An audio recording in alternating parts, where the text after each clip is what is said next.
Based on the memoir by newly appointed U.S. vice presidential candidate J.D. Vance, Hillbilly Elegy remains one of the biggest movie misfires in the past 5 years. Directed by Ron Howard under the veneer of a prestigious awards darling, the star-studded backwoods drama fell flat among critics and moviegoers alike. Although the film did score 2 Oscar nods, including Best Actress in a leading role for Glenn Close, it walked away empty-handed and was almost immediately forgotten.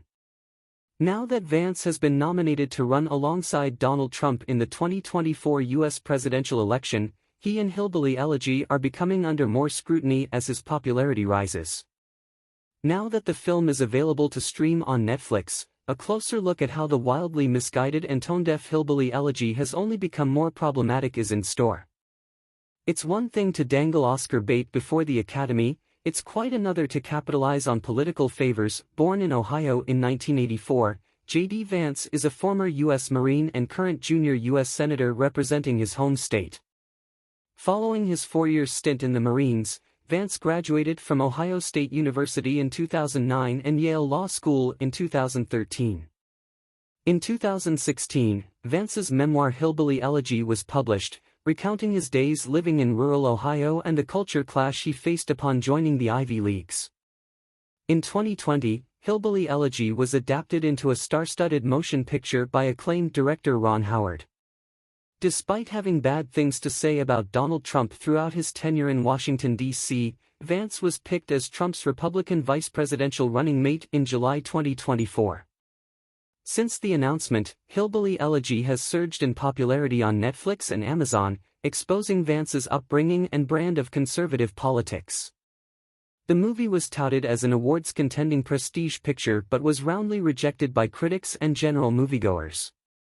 Although it's now gaining more attraction in the public sphere, the movie remains problematic for all involved.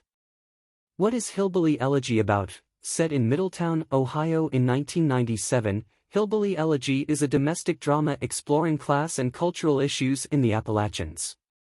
The story is told through the eyes of J.D. Vance, Tierney Smith Young, Gabriel Basso Old, and explores his coming of age and growing up with his drug-addled mother, Beverly, Amy Adams, and his Kentuckian grandparents, Mama, Close, and Papa, Bo Hopkins.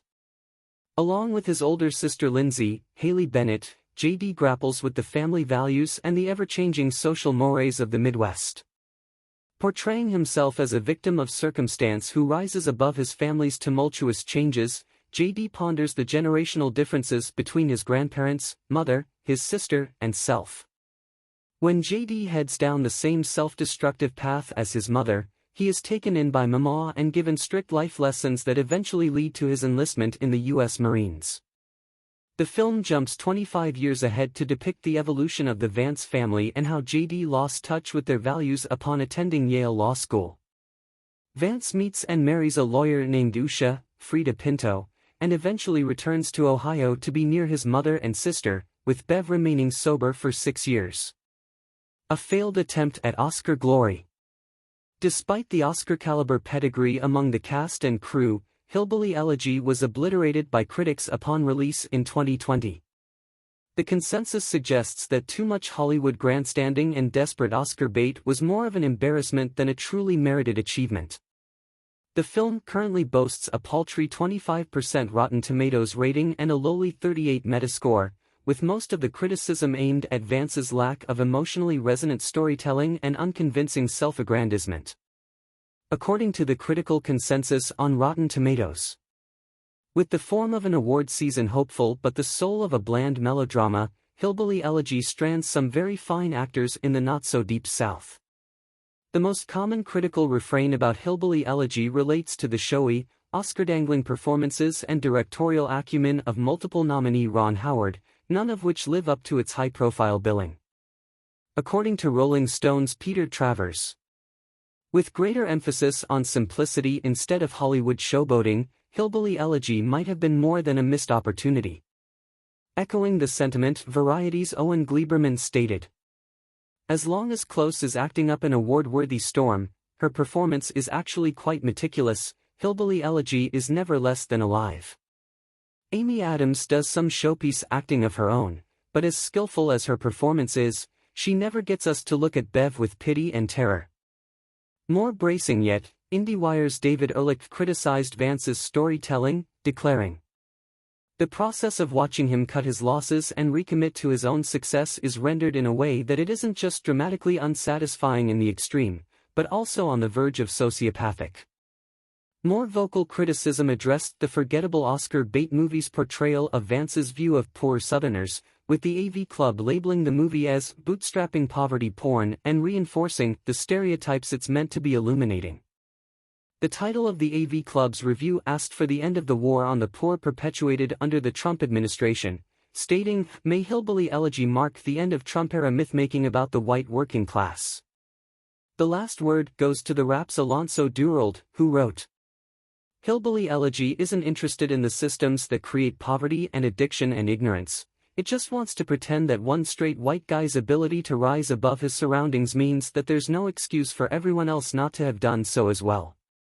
Vance's vice presidential nomination promises more of the same, with J.D. Vance's recent nomination to be Donald Trump's vice presidential running mate in the 2024 election. The Trump-era myth-making about the white working class is not going to end anytime soon.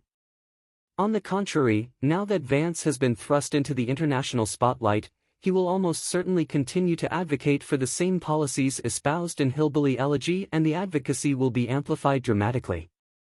Yet, just as disingenuous as the Amy Adams movie was rejected for, Vance is already backtracking on the beliefs he put on the public record in his memoir and elsewhere. Despite accepting Trump's nomination to run for vice president, Vance has insulted Trump in the past. According to Reuters, Trump once compared Trump to Adolf Hitler in private. Publicly, Vance has called Trump reprehensible and an idiot. In 2016, Vance said, "Trump is unfit for the nation's highest office," via The Guardian. Vance also called Trump cultural heroin and famously described himself as a never Trump guy, via Rolling Stone and The New Yorker.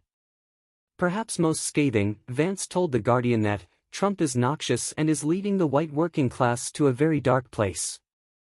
Despite the countless criticisms of the 45th president, Vance happily accepted Trump's nod to become the 2024 vice presidential candidate for the Republican Party. When asked about what changed since 2016, Vance simply said he was wrong about Donald Trump. The reality is that Vance was handpicked by Trump to advance his neoconservative agenda relative to women's productive rights, anti-immigration, healthcare, the wars in Ukraine and Gaza, and other regressive policies aiming to undo political norms and set America back decades. Hillbilly Elegy is available now on Netflix.